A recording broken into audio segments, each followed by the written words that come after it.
নমস্কার বন্ধুরা, আজকের ভিডিওতে মূলত কথা বলবো কাবো ভার্দের 40 বছর বয়সী গোলকিপার ভজিনহোকে নিয়ে। এছাড়া এআইএফএফের নাম পরিবর্তন করে কী সুফল পাওয়া যেতে পারে সেসব নিয়ে আলোচনা করব এবং আপনাদেরকে অনুরোধ করব আপনারা ভিডিওটা শেষ অবধি আপনারা দেখুন।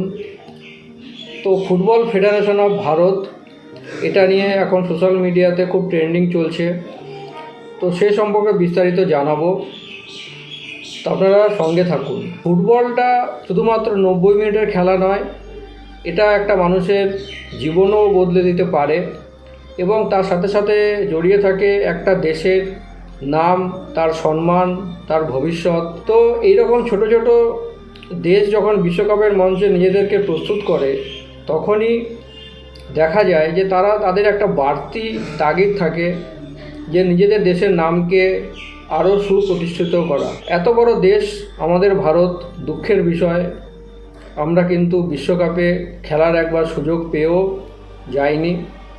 আর এরপর তো আমাদের কপালে বিশ্বকাপের কোয়ালিফাই ম্যাচগুলো আমরা জিততে পারি না, তো সেই সুযোগ নেই। তো যথারীতি আমরা আমাদের নিজেদের ফেভারিট দল যেমন ব্রাজিল, আর্জেন্টিনা, স্পেন, জার্মানি, তো তাদের পতাকা লাগাই, নিজেদের পাড়ায় পাড়ায়, বাড়িতে বাড়িতে সেলিব্রেশন করি। এটাই বছরের পর বছর হয়ে আসছে।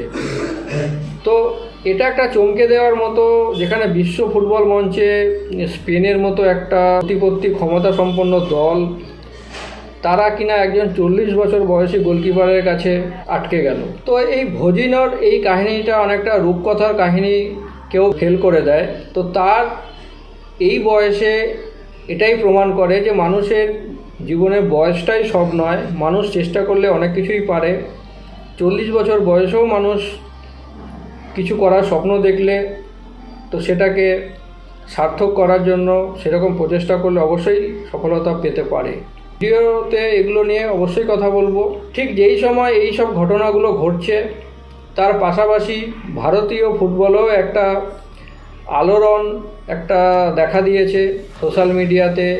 জানেন, এটা 20 জুন 2026 এআইএফএফের স্পেশাল জেনারেল মিটিং, তো সেটা নিয়েও কথা বলবো। অনেক বড় বড় সিদ্ধান্ত নেওয়া হয়, নতুন ক্যালেন্ডার প্রকাশিত হয়, আইএসএলের নতুন ক্রিয়াসূচি তৈরি হয়। তো সেখানে একটা নতুন নাম উঠে আসে আমাদের সামনে, যেটা দেখে অনেকেই প্রশংসা করছেন আপনারা, আবার অনেকে করছেনও না। ফুটবল ফেডারেশন অফ ভারত নামটা খুবই সুন্দর, যেখানে ভারত কথাটা উল্লেখ রয়েছে, এফএফবি। তো এই নাম পরিবর্তনটা আগামী দিনে কতটা প্রভাব ফেলতে পারে বা কতটা পরিকাঠামো উন্নতি করতে পারে, তা আমার মনে হয় ফেডারেশনের নিজস্ব পরিকাঠামোগত উন্নয়নটা আগে প্রয়োজন, তারপরে ফুটবলের পরিকাঠামো উন্নয়ন নিয়ে ভাবনা চিন্তা করা যেতে পারে। চলুন এইসব ছোটো ছোটো জিনিসগুলো নিয়ে আজকে কথা বলবো আপনাদের সামনে, এবং যতটা পারবো, যতটা জেনেছি ততটা আপনাদের সামনে আমি তুলে ধরার চেষ্টা করব। আপনারা সঙ্গে থাকুন। তো চলুন আজকের এই আলোচনায় আপনারাও অংশীদার হন। বন্ধুরা, কখনো কখনো ফুটবল শুধুমাত্র একটা খেলা নয়, কখনো কখনো ফুটবল হয়ে ওঠে একজন মানুষের জীবন সংগ্রামের একটা গল্প, একটি ছোট দেশের স্বপ্ন, একটা ছোট দেশের গল্প। এবং প্রতি বিশ্বকাপে আমরা দেখেছি যে একজন নতুন তারকার আবির্ভাব হয়। তাহলে কি সেই তারকার নাম কি ভজিনহো? 40 বছর বয়স, বিশ্বকাপে এই প্রথমবার, সামনে ইউরোপিয়ান চ্যাম্পিয়ন দেশ স্পেন। আর ম্যাচ শেষে পুরো স্টেডিয়ামের সামনে দাঁড়িয়ে তিনি কাঁদছিলেন। তো এইরকম একটা মুহূর্ত আমরা দেখলাম 15ই জুন স্পেন ভার্সেস ক্যাবো ভার্ডের ম্যাচটা। কিন্তু কেন আজকের ভিডিওতে আমরা শুধুমাত্র ম্যাচের কথা বলবো না, আমরা জানবো একজন মানুষের 20 বছরের সংগ্রামের কথা, যেই কথা শুনলে সমস্ত মানুষের চোখেই জল আসতে পারে। আফ্রিকার পশ্চিম উপকূল থেকে অনেক দূরে আটলান্টিক মহাসাগরের মাঝখানে রয়েছে একটা ছোট্ট দ্বীপরাষ্ট্র, নাম কাবো ভার্দে। অনেক ফুটবল ভক্তই হয়তো এই দেশের নাম আগে শোনেননি, আমিও নিজেও শুনিনি। জনসংখ্যা মাত্র 5 লাখ। বাংলার একটি ছোট শহরে জনসংখ্যা এর চেয়ে অনেক বেশি। অন্যদিকে স্পেন, জনসংখ্যা প্রায় 48 মিলিয়ন, তারা বিশ্ব চ্যাম্পিয়ন, ইউরোপিয়ান চ্যাম্পিয়ন, বিশ্বের অন্যতম শক্তিশালী একটা ফুটবল দেশ। ম্যাচের আগে অধিকাংশ বিশেষজ্ঞরা তারা ভবিষ্যৎবাণী করেছিলেন যে স্পেন সহজেই জিতে যাবে। কেউ 3-0, 4-0, 5-0 ইত্যাদি বলেছিলেন। কিন্তু কার্বো ভার্দের ড্রেসিং রুমের কিন্তু চেহারাটা অন্য ছিল। তাদের কিছু একটা পরিকল্পনা তারা করে মাঠে নেমেছিল এবং সেখানে একজন মানুষ বলছিলেন যে আমরা এখানে পর্যটক হয়ে আসিনি, আমরা ইতিহাস লিখতে এসেছি। আজ যাকে পুরো বিশ্ব চিনছে তার শৈশব ছিল অত্যন্ত সাধারণ। তার নাম ওজিনহা। কোনো বিলাসিতা ছিল না তার জীবনে, কোনো বড় একাডেমি ছিল না, কোনো বিশ্বমানের কোচ ছিল না, ছিল একটা স্বপ্ন, ফুটবলার হওয়ার স্বপ্ন। ছোটোবেলায় অনেক সময় বুটও ছিল না তার, অনেক সময় খালি পায়ে অনুশীলন করেছেন, অনেক সময় পুরনো বল দিয়ে খেলেছেন, অনেকবার শুনেছেন নানা রকম পুরনো কথার কথা, কিন্তু তিনি থেমে থাকেননি। তো একজন ফুটবলারের কেরিয়ার সাধারণত 35 বছরের শেষ হতে পারে, কিন্তু তার 35 বছরের শেষ থেকে শুরু ওনার হয়েছে। তো জীবনে প্রথমার্ধে উনি সাফল্য পাননি ঠিকই, কিন্তু 40 বছর বয়সে এসে যেরকম একটা ফুটবল বিশ্বকাপে উনি খেললেন, তাতে করে একটা জিনিস পরিষ্কার যে তার লক্ষ্যে, তার স্বপ্নে তিনি যে স্বপ্নটা তিনি দেখেছিলেন সেই জায়গায় তিনি সফল। 37, 38, 39 এগুলো তো অতীত, কিন্তু 40 বছর বয়সেও তিনি স্বপ্ন দেখছিলেন, কারণ তিনি বিশ্বাস করতেন ঈশ্বর যদি সময় দেন তাহলে অলৌকিক ঘটনা ঘটতে পারে, এবং সেই অলৌকিক ঘটনাই তিনি করে দেখেছেন। তার তেমনি আর্থিক পরিস্থিতিও সেরকম ভালো ছিল না, সেরকম অর্থ উপার্জন করতে পারেননি, কিন্তু দেশের জন্য তার খেলা, দেশের জন্য তার কিছু করা, এটাই ছিল তার একমাত্র স্বপ্ন। তো ম্যাচ শুরু হলে আপনারা দেখেছেন স্পেন তারা অধিকাংশই বল নিয়ন্ত্রণ করে খেলেছে, একের পর এক পাস, কখনো পেদ্রি, কখনো রদ্রি। তো স্টেডিয়ামে একটা উত্তেজনার পারদ চলছিল। স্পেন ক্রমশ আক্রমণের চাপ বাড়াচ্ছিল যখন তারা গোল করতে পারছিল না। তো কার্বো ভার্দের ডিফেন্ডাররা কিন্তু পিছিয়ে পড়ছিল এক সময়, মনে হচ্ছিল যে তারা আর পেরে উঠছে না স্পেনের এই অ্যাটাকিং ফুটবলের থেকে। কিন্তু ওজিনহো কিন্তু যাকে ডিফেন্সের শেষ স্তম্ভ বলা হয়, গোলকিপার, তিনি কিন্তু একটা শান্ত মেজাজে ছিলেন এবং তিনি পুরো পিছন দিক থেকে পুরো দলটাকে খেলাচ্ছিলেন, যে ফোকাসটা কোনোরকমভাবেই যাতে ম্যাচ থেকে না হারায় সেজন্য পিছন থেকে উনি প্রতিটা প্লেয়ারদেরকে ইনস্ট্রাকশন দিচ্ছিলেন। তো প্রথমার্ধে একটা সুযোগ স্পেন পেয়ে গেছিল প্রথমার্ধের শেষ মুহূর্তে স্পেনের কর্নার বল বক্সে আসলো, আইমেরিক লাফার্তে লাভ দিলেন, শক্তিশালী হেড, পুরো স্টেডিয়াম দাঁড়িয়ে গেল, মনে হলো গোল। কিন্তু ঠিক তখনই একটি গ্লাভ সামনে চলে এলো এবং শরীর বাতাস হয়ে গেল একটি অলৌকিক সেভ। ওজিনহা 40 বছর মানুষটি যেন 20 বছরের তরুণ হয়ে উঠলেন। স্টেডিয়াম শব্দ, স্পেন হতবাক, কার্বো ভার্দের বেঞ্চ আনন্দে লাফিয়ে উঠল। ইতিহাসে স্পেন আরও আক্রমণাত্মক হয়ে উঠল, প্রতি মিনিটে আক্রমণ, প্রতি মিনিটে চাপ, প্রতি মিনিটে শট, কিন্তু গোলপোস্টের সামনে দাঁড়িয়েছিল এক অদম্য প্রাচীর ওজিনহা। তিনি সেভ করলেন, আবার সেভ করালেন, আবার সেভ করলেন। প্রতিটা সেভের সঙ্গে কার্বো ভার্দের স্বপ্ন যেন আরও বড় হচ্ছিল। 90, 91, 92, 93 মিনিট, অবশেষে রেফারি শেষ বাঁশি, স্কোর লাইন স্পেন 0, কার্বো ভার্দের 0। কিন্তু বাস্তবে এটা ছিল কার্বো ভার্দের সবথেকে বড় জয়গুলোর একটি। তো ম্যাচ শেষে তিনি কেন কাঁদছিলেন? এবার আসি সবচেয়ে আবেগ ঘন একটা অংশে। শেষ বাঁশি বাজার সঙ্গে সঙ্গে ক্যামেরা জুম করে সবাই উদযাপন করছে, খেলোয়াড়রা দৌড়াদৌড়ি করছে, কোচ পুলিশটার খেলোয়াড়দেরকে জড়িয়ে ধরছেন, কিন্তু গোলপোস্টের সামনে দাঁড়িয়েছিলেন একজন মানুষ, তার চোখে জল, তিনি বোঝেন কেন কাঁদছিলেন। কারণ এক মুহূর্তের জন্য তিনি 20 বছরের বেশি সময় অপেক্ষা করেছিলেন। তিনি মনে করেছিলেন ছোটোবেলায় যে দিনগুলো, পুরনো বুক, অভাবের দিন, মানুষের উপহার, ব্যর্থতা, বেঞ্চে বসে কাটানো অসংখ্য ম্যাচ, সবকিছু যেন একসাথে মনে পড়ে যাচ্ছিল। তিনি আকাশের দিকে তাকালেন, হয়তো মনে মনে তার ভগবানকে ধন্যবাদ জানালেন, তার গ্র্যান্ড প্যারেন্টসকে থেকে তিনি ধন্যবাদ জানালেন, তার বাবা মাকে ধন্যবাদ জানালেন, হয়তো তার পরিবারকে। সেই জন্য হয়তো সেই সব মানুষকে যারা তাকে বিশ্বাস করেছিল, আর সেই সব মানুষকেও যারা বলেছিল তুমি পারবে না, সেই সময় কার্বো ভারতের হাজার হাজার মানুষ টিভির সামনে বসেছিল। শেষ বাঁশির পর রাস্তায় মানুষ বেরিয়ে আসে, জাতীয় পতাকা উঠতে থাকে। অনেকেরই চোখে জল, কারণ তারা জানতো এটা শুধু একটা ড্র নয়, এটা একটা জাতির স্বপ্নের স্বীকৃতি। বন্ধুরা, জীবনে অনেক সময় আমরা হাল ছেড়ে দিতে চাই বা হাল ছেড়ে দিই।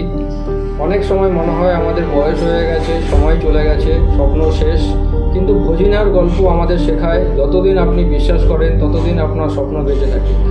40 বছর বয়সেও একজন মানুষ বিশ্ব চ্যাম্পিয়নদের থামাতে পারে। 40 বছর বয়সের ইতিহাস লেখা যায়, 40 বছর বয়সে পৃথিবীকে চলতে দেওয়া যায়। সেদিন স্পেন গোল করতে পারেনি, কিন্তু অধিনায়ক জয় করেছিলেন কোটি কোটি ফুটবল প্রেমীদের হৃদয়। আর সেই কারণেই ফুটবল পৃথিবীর সবচেয়ে সুন্দর খেলা। তো এইরকম একটা পরিস্থিতিতে যদি আপনি বিশ্বাস করেন যে স্বপ্নের কোনো বয়স নেই, তাহলে কমেন্টে লিখুন অধিনায়ক। বন্ধুরা, এছাড়া আরও একটা আপডেট আছে। ভারতীয় ফুটবল ইতিহাসে 20 জুন 2026 দিনটি হয়তো একটা টার্নিং পয়েন্ট হতে পারে, কারণ এই দিনে এমন কিছু সিদ্ধান্ত নেওয়া হয়েছে যা আগামী কয়েক বছর ভারতীয় ফুটবলের ভবিষ্যৎ নির্ধারণ করতে পারে। AIFF এর কি নাম পরিবর্তন হচ্ছে? ISL কবে থেকে শুরু হবে? নতুন ভারতীয় ফুটবল ক্যালেন্ডারে কী কী পরিবর্তন এলো? আর হঠাৎ করে ফুটবল ফেডারেশন অফ ভারত নামটি সামনে আসছে।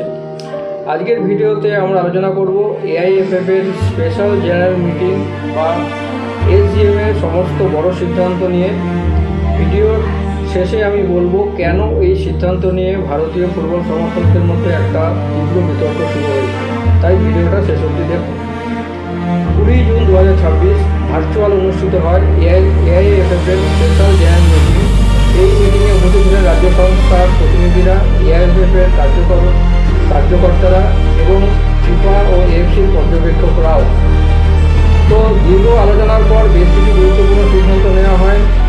সবচেয়ে বেশি আলোচনায় যেটা এসেছে সেটা হচ্ছে AIFF এর নাম পরিবর্তন। বন্ধুরা, দীর্ঘদিন ধরে আমরা জানি AIFF অর্থাৎ অল ইন্ডিয়া ফুটবল ফেডারেশন, এটাই ভারতের ফুটবলের সর্বোচ্চ নিয়ন্ত্রণ সংস্থা। কিন্তু 20 জুন SGM এ একটি নতুন প্রস্তাব গৃহীত হয়েছে AIFF এর নাম পরিবর্তন করে ফুটবল ফেডারেশন অফ ভারত অথবা FFP। তো FFP করার প্রস্তাব সামনে এসেছে, যদিও এই নাম পরিবর্তন কিন্তু এখনও চূড়ান্ত নয়। অনেকে এটা দাবি করছে যে সম্পূর্ণ হয়ে গেছে, এরকম ব্যাপার নয়। পরবর্তী ধাপে বিষয়টি ক্রীড়া মন্ত্রকের অনুমোদনের জন্য পাঠানো হবে। চূড়ান্ত সিদ্ধান্ত নেবে ভারত সরকারের ক্রীড়া মন্ত্রক। এখন প্রশ্ন হলো, হঠাৎ করে AIFF এর নাম পরিবর্তনের প্রয়োজন কেন? তো সংস্থার একাংশ মনে করছেন ভারত যে নামটা আছে সেটা ব্যবহার করে দেশের পরিচয়কে আরও জোরালোভাবে তুলে ধরবে। বিশ্ব ফুটবলে একটা নতুন ব্র্যান্ডিং তৈরি হবে এবং ভারতীয় ফুটবলের জাতীয় পরিচয় আরও স্পষ্ট হবে। তবে সমর্থকদের মধ্যে এই বিষয়ে যথেষ্ট মতভেদ রয়েছে। কেউ এটিকে ইতিবাচক পদক্ষেপ বলছেন, আবার কেউ বলছেন ভারতীয় ফুটবলের মূল সমস্যার নাম নয় বরং কাঠামো, যেটা একেবারেই নেই। গ্রাসরুট এবং জাতীয় দলের পারফরমেন্স একেবারেই খারাপ। এবার আসি একটা সুখবর নিয়ে। তো দীর্ঘ অনিশ্চয়তার পর অবশেষে ISL এর সূচি চূড়ান্ত হয়েছে। স্পন্সরশিপ নিয়ে সমস্ত ক্লাব জোটদের সব দাবি দাওয়া মেনে নিয়েছে, এগুলো আপনারা সবই জানেন। তো ইন্ডিয়ান সুপার লিগ 2026-27 মরশুম শুরু হবে 4 সেপ্টেম্বর 2026 থেকে। গত কয়েক মাস ধরে ISL এর ভবিষ্যৎ নিয়ে অনেক রকম প্রশ্ন ছিল, ক্লাবগুলো উদ্বিগ্ন ছিল, ফুটবলারদের অনিশ্চয়তা একটা সমস্যা ছিল। সমর্থকরা অপেক্ষা করছেন অবশেষে সেই সমস্যা অপেক্ষার অবসান ঘটবে। SGM এ ভারতীয় ফুটবলের পূর্ণাঙ্গ ক্যালেন্ডারে অনুমোদন করা হয়েছে। নতুন মৌসুম শুরু হবে ডুরান্ড কাপ দিয়ে জুলাই মাস থেকে, এরপরে সেপ্টেম্বর ISL। মহিলা ফুটবলের ইন্ডিয়ান ওমেন্স লিগও সেপ্টেম্বর থেকে শুরু হবে। ফেডারেশন কাপ অনুষ্ঠিত হবে 2007 এপ্রিল বা মে মাসের মধ্যে। অর্থাৎ বহুদিন পর ভারতীয় ফুটবল আবার একটা পূর্ণাঙ্গ মৌসুমের দিকে এগিয়ে যাচ্ছে। SGM এর আরও একটি বড় সিদ্ধান্ত নেওয়া হয়েছে। 2 শীর্ষ 2 ডিভিশনের ক্লাবগুলো পুরো ম্যাচে অন্তত একজন ভারতীয় স্ট্রাইকার তাদের মাঠে রাখতে হবে। এআইএফএফ এর মতে ভারতীয় ফরোয়ার্ডদের সুযোগ বাড়ানোর জন্য এই সিদ্ধান্ত অনেকদিন ধরেই একটা অভিযোগ ছিল। বিদেশি স্ট্রাইকারদের কারণে ভারতীয় ফরোয়ার্ডরা কিন্তু পর্যাপ্ত ম্যাচ টাইম পাচ্ছিল না।